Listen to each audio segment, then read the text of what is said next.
Hi, my name's Cheyenne. So, first and foremost, I just like to tell everybody that it is completely 100% confidential when you are in my room.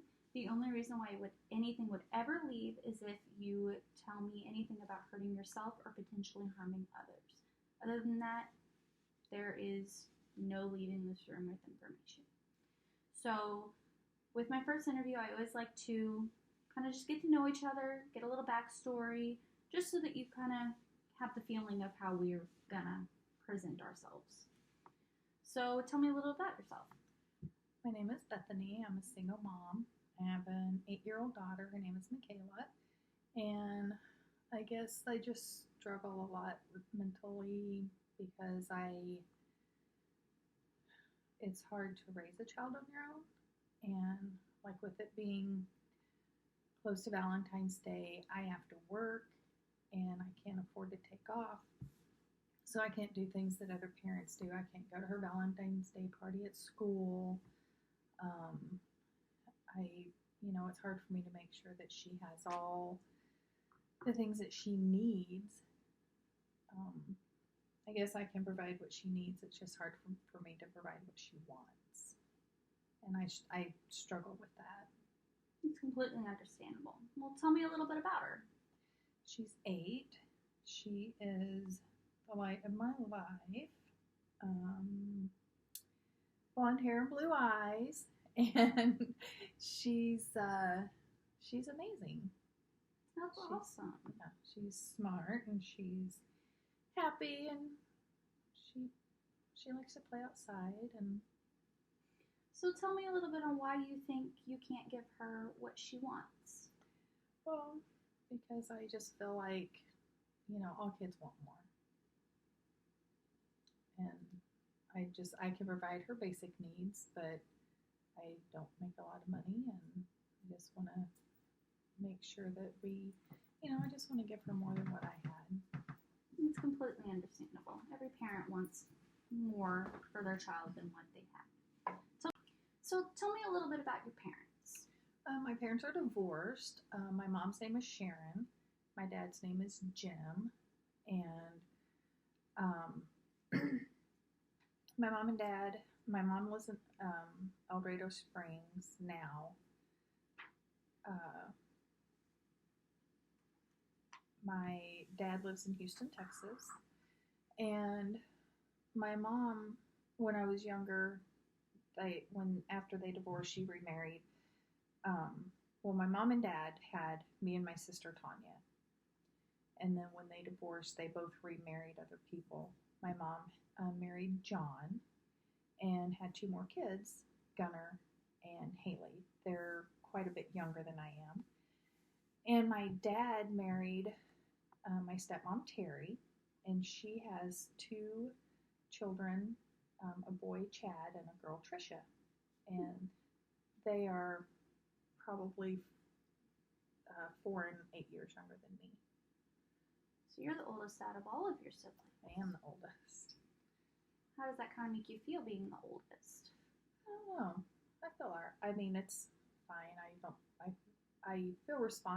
felt responsible for all the younger kids that lived in the same home as me. I don't have a relationship really with the 2 kids that live in Texas. That's completely understandable just because you live states away. So yeah. I understand that. They're younger and they just live too far away. Well, do you ever have any interactions with them? Oh yeah, we talk on Facebook, social media. I get to know their kids, and well, that's good. Yeah. What about your siblings with your mom? Oh yeah, I see my brother. I have a better relationship with my brother Gunnar than I do with Tanya, that's 2 years younger than me, or Haley. She's 15 years younger than me. My brother Gunnar and I get along great. We socialize together. My other 2 sisters they live in the state of Missouri, but they don't live close. So I don't see them a lot. But it's understandable. When we get together, we have a good time. That's understandable. That's awesome that you at least get to hang out with all of them. How does Michaela feel about seeing them?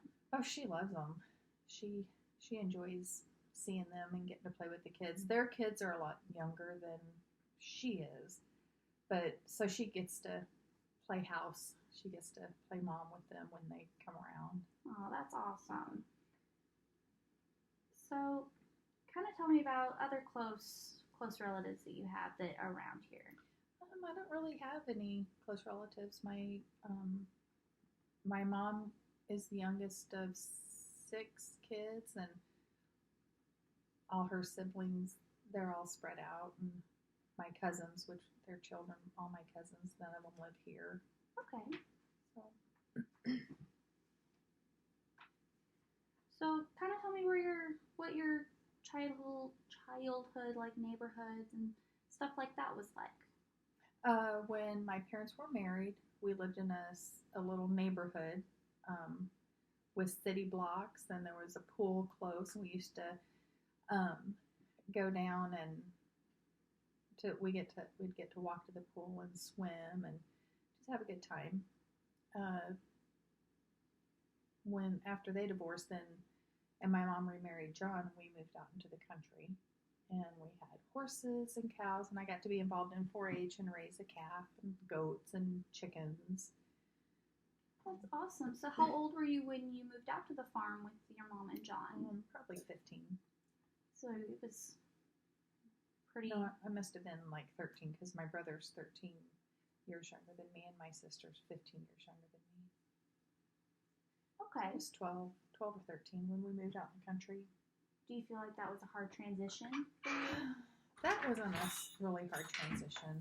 The divorce was hard, but Well, that's understandable. Coming, you grew up with two parents, and then them being apart, you were probably moved from one house, not into 2 houses instead of being together in one, which is stressful for a child. That's understandable, especially at the age that you were at. So it's completely understandable. So kind of tell me about how your 4-H program went. You fell in love with that? I did. That was great to raise the animals. The first goat I ever raised, I didn't understand the concept of you raise it not to keep, you raise it to sell for butcher. And I think that was my first experience with death, so to speak. I didn't know that they were going to kill my animal that I raised. So then from then on, I didn't get super attached to my animals. I took care of them and loved them, but not fell in love with them. It's understandable. Is that really the only kind of death that you've kind of inquired with your? No, since then I've lost a grandparent. I've lost grandparents. All 4 of my grandparents are deceased. Friends, aunts, uncles. Okay. There's been a lot of death in my family. Okay. Well, at least you, I guess, learned at a younger age that it's normal. It's not a good thing necessarily for your feelings, but you at least know that it's bound to happen. So you're not. Death is it's eventual. Yeah. Because, like, for say, if Michaela being 8, if she lost somebody, she would be like, where are they? She wouldn't necessarily understand. So at least you have that, you got that at a younger age. At 8, she still has both parents are still alive, and all of her grandparents are still alive at this point. Yes. So that's always good. And when that time comes, you will know exactly how to handle all of that. So Right. That's really good to know. So where did you go after school for high school? After I graduated, well, we lived in Texas, and when my mom and my stepdad divorced, we moved here to Missouri when I was a senior in high school. And once I graduated, I went to college. I wanted to be a special education teacher, and I couldn't really afford to stay in school, so I went to cosmetology school, and I've been a licensed cosmetologist for 25 years. That's awesome. So at least you, even though you kind of moved your priorities around to where you could sustain for yourself, you still got